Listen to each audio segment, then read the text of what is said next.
Two trends within African American culture and African culture: tradition and innovation. So in the jazz tradition, which is part of that whole tradition, you may have noticed that black people don't have Elvis impersonators. I mean, there might be one, but generally our idea is if somebody created a song and you're going to cover that song, you have to do it your own way, not just their way. You can't copy them. So we don't do Elvis impersonators. You have to show that you know the song, but you have to give your own stamp to it. So if we talk about culture as being the collection of things that are useful for survival, the first time you try something, it's an innovation. And if the innovation works, it becomes tradition. But there comes a time when even traditions don't necessarily work, so you have to create something new, especially if the situation that you're facing nobody's ever faced before, if that's true, or you haven't faced it before. So you have these two things, these two influences, tradition and innovation. Innovation usually comes first. If the innovation works, it becomes a tradition. And then if the tradition stops working, then you create something new, innovation. So African and African American culture is based on unifying diversity, or what we call diversity today in English. But understand that this is before the concept of race existed. So race has only actually been a concept for like 700 years. So less than 1,000 years. All right? So the culture is based on unifying diversity. So when you have 1,800 to 2,000 languages, 5 or more religions and spiritualities, 12 kinds of marriage, integration of gender expression, multiple leadership styles, lifelong learning modes, and conflict resolution styles, you have to create a culture that's based on unifying diversity. And this is all under one set of people on one continent. And we can't just think of it as just the African continent. We also have to think of, all that sphere of influence, which can reach as far as India and everything in between. Because when we get to studying some certain other cultures beyond Kemet, that used to be colonies of Kemet, you have to look at that. So as an example, when we get, I'll just get to the next slide. So unifying diversity, and this is basically within one so-called race, but understand they're not thinking of themselves as races. They're thinking of themselves as tribes or nations living on the same continent. And they're aware of other people.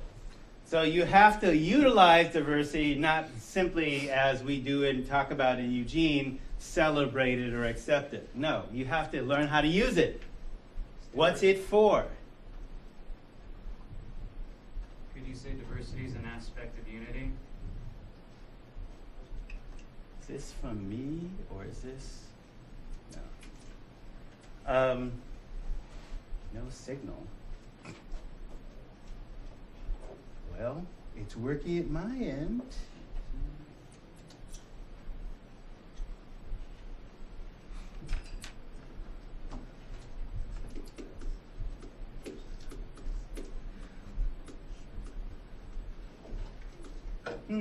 Okay. Oh. Say your question again. Discombobulated by the tech. Could you refer to diversity as an aspect of unity then? That, yeah, you could. You could. Only if you're coming from that point of view where it's a problem to be solved instead of a reality. Yeah, it's just you know, reality. I mean, you're several trillion cells working together in one body. Yeah. Plus about Diverse and united. 2 pounds worth, 2 pounds of your body weight is bacteria. Well, do you like diarrhea or not? No? Well, then that's part of the bacteria that's within your body now. That is, you know, friendly bacteria.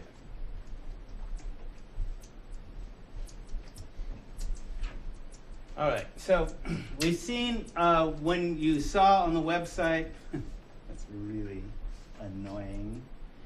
When you've seen on the website the ancient African Constitution and Bill of Rights in chiefless societies before Kemet. So African democracy utilized all parts of the adult community, and the adult community started at 13 because people had been trained.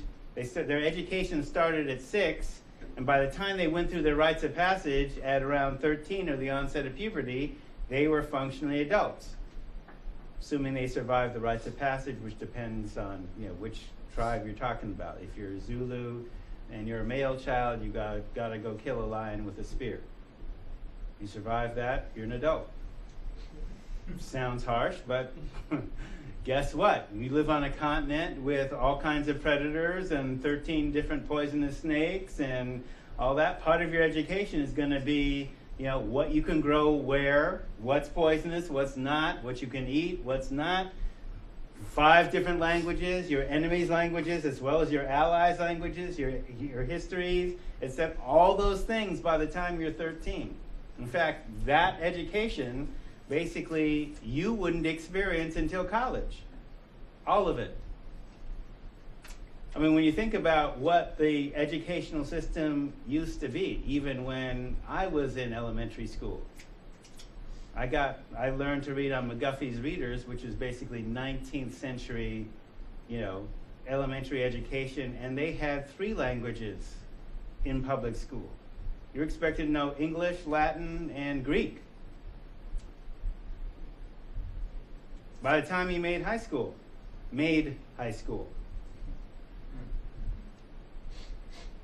Okay? So, y'all got it easy, relatively speaking. Okay? When Thomas Jefferson had a Quran because the first country to recognize the United States of America was Morocco. Oh, well, these people will recognize it even before France does. And, of course, Britain's not going to. So, hey, maybe we should learn about them. But again, so let's see if it's deciding to work. Otherwise, I'm just going to have to give you verbal. It's not. Okay. Well, so this innovation, that education system, was in response to survival needs, that is, uniting different people, which became a tradition. That is, how do you functionally unite different kinds of people? How do you do that?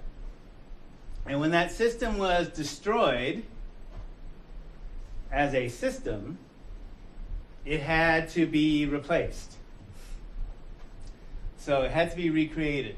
So, you know, racism didn't exist then, but differences did. So for example, the word Shibboleth. Now if you read, if you're from a Christian framework and you read the Bible, there's a time when the nation of Israel was ruled by judges and they were at war with some folks. All right, so understand, remember it's black Egyptians enslaving black Israelites. You can't tell the difference. Race doesn't exist. They look like they're the same folks.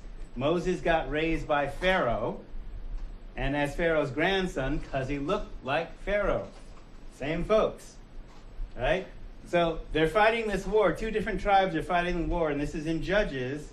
And the enemy who is lost is trying to sneak back home. So the sentries are asking them to pronounce a word called Shibboleth, which means a little stream, a torrent of water. But if they pronounce it Shibboleth, then they know, oh, you're the enemy, we kill you. Shibboleth, Shibboleth. Right? So that term, Shibboleth, had, in contemporary terms, this is what we would call like a dog whistle. Right? A code phrase. So a Shibboleth, means, it's a code phrase. So for example, is it the Civil War, the war between the states, or the war of northern aggression? Same conflict. Okay? You can tell the attitude of the people from the words they use. Okay? Welfare. That's a code word. It doesn't matter that numerically most of the people on welfare are white people. Like twice as many as black people and minorities. That doesn't matter. The code phrase welfare means black people. The facts don't matter. Okay? It's a shibboleth. It's a code word. Dog whistle. Only certain people can hear it that are tuned in. It's a signal. Shibboleth. It's an ancient term. All right? So shibboleth, two different folks that look the same. The only way you can tell they're different is their accent. Right? Ancient themes, still today. So, the idea. So, in Western civilization, differences have been used to basically divide and conquer, that is, to dominate. So, Africans in America study how to unite people through studying the differences and studying the barriers to unity. And you have to be able to see them. And that becomes a challenge. So when you talk about, oh, well, you guys are obsessed about racism. No, we're not obsessed about it. That's just the easiest difference for you to lock in on, unless you're tuned into other differences. Oh, it's working. What's that about? All right. Fortunately, you'll get it on Moodle. So we train for the barriers. Study the structures that support the barriers until the barriers are stepping stones. So we've made a science of it. For the differences that make a difference? Yeah, till they don't make a difference. Look, I'm as a basketball player, I never mastered a crossover dribble. Okay, and I'm short, so you don't want me necessarily going for the boards. But I had the killer outside shot. Because I had to shoot over people that, and again, like our style of basketball is, like I said before, no blood, no foul. So you have to go up against people shooting from outside the arc that are in your face that might hit you. And you still have to make it. You train for the barriers, and then the barriers are nothing. So you get to the point where you take an outside shot against opposition and you're walking away without even worrying about whether it went in, because you know it did. All right? So the barriers become stepping stones unless they're a barrier, right? So you train for them. So hence the study of isms and crash, which is where we left off. So, paradoxically, then, one of the ways to create unity is to dismantle the things that divide us. And first, you have to kind of look in, how that affects you. You have to know how these things affect you to do that. So you can't teach what you don't know. You can't lead where you don't go. If you don't go there, you're stuck. Okay, so that's why I've said part of the purpose of the class is not just to give you alternate views of history, but to say, look, this is affecting you now. This game has been run for such a long time that it seems to have become normal. So I'm just teaching you to illuminate it. Then you can do this with your own history, whatever that is.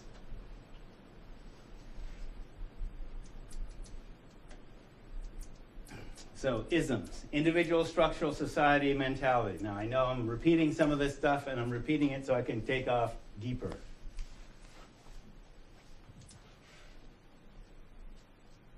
So, isms are systems of discrimination based on perceivable human differences. Okay, that are now in operation in our society. Okay, now, I was raised in a African and extended family where we basically valued literacy at any price, even death. So, Dad was taught to read when he was 2. I was taught to read when I was 4, based on the ancestor that came off the boat. Started teaching my kids to read. Oh, they're slackers, so they start to read at 5 before they got to school, but that was the point. Teach your kids what they need to know before they hit school, because you can't trust school to give it to them, because most people think of school as only what you get in class, as if that's the end-all be-all. Wrong. I don't mind you questioning me. Just ask a hard question. Respectfully.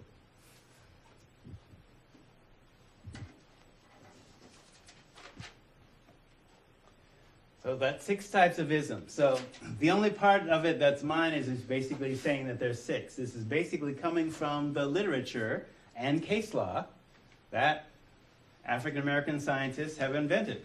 So when we're talking about how do you create a society based on unity? Well, you have to see what's dividing people. That's built into the language.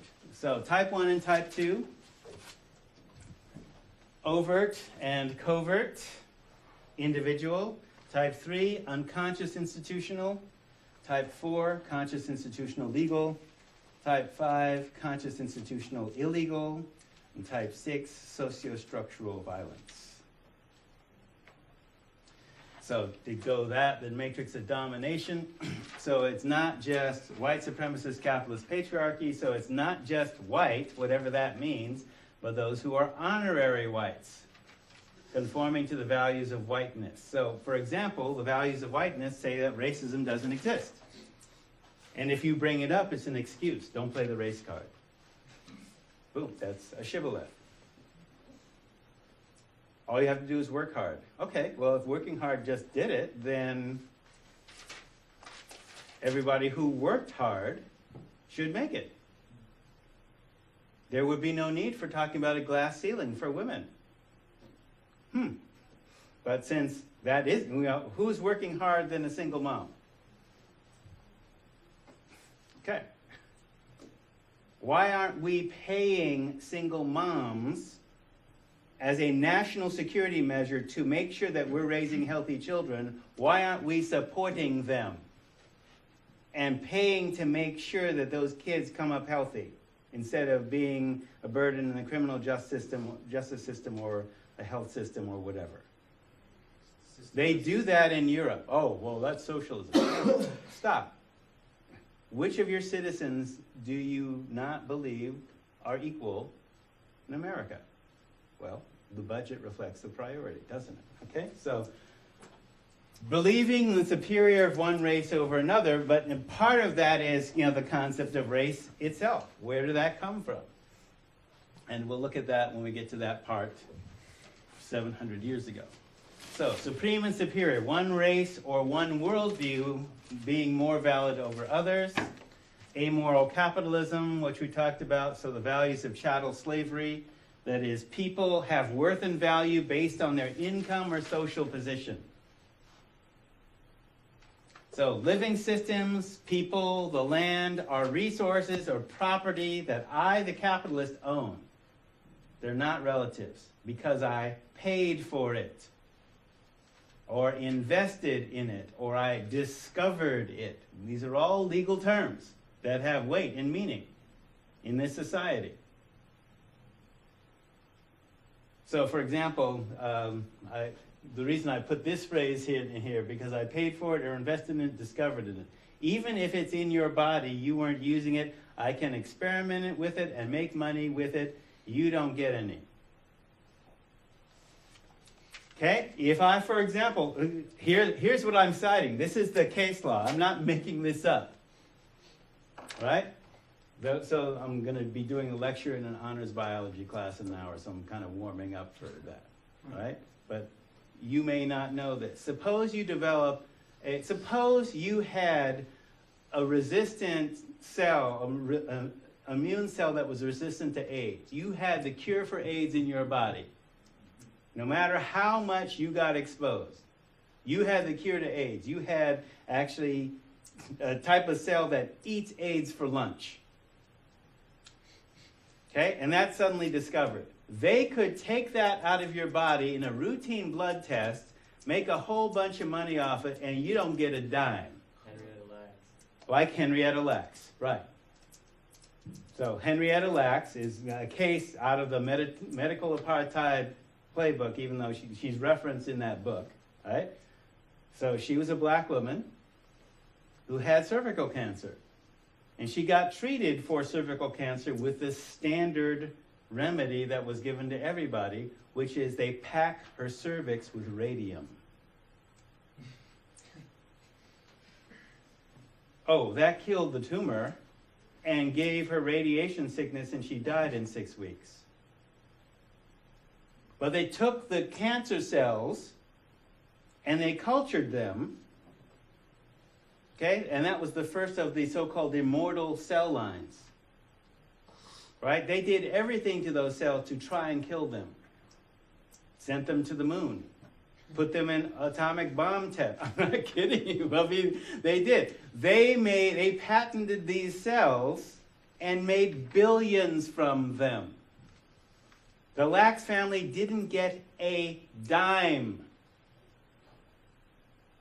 Okay? So in the book, they talk about, this white guy that had a lawyer, and he was, no, I'm not signing the consent form. I'm not signing consent form. Didn't have consent. You don't have to have consent to use my tissues in research. No, I didn't give consent. And he went to court. Because the doctors had taken his body parts, cultured them, and made millions off of them. And he said, I want to set a precedent. No, you can't do this. Yeah, first, I didn't give you permission. Second, it's my body. Judge said, sorry, ain't your body. You gave it up when it left you. Doesn't matter that they made money from it. Really? Seriously? Yeah. Okay? The values of a certain culture. It ain't your body no more. You're just contributing to the good of us all. Yeah, okay. So, money trumps everything. Whose values are those? Where did that come from? Those ideas. I mean, that isn't an ancient, that's kind of ancient, but kind of a new twist in what happens in America. Okay? So, you don't get any. My rights supersede all others, including those who have lived their lives for thousands of years before I bought it. So, for example, indigenous wisdom. If the indigenous people know about a cure for cancer, we're going to patent the plant.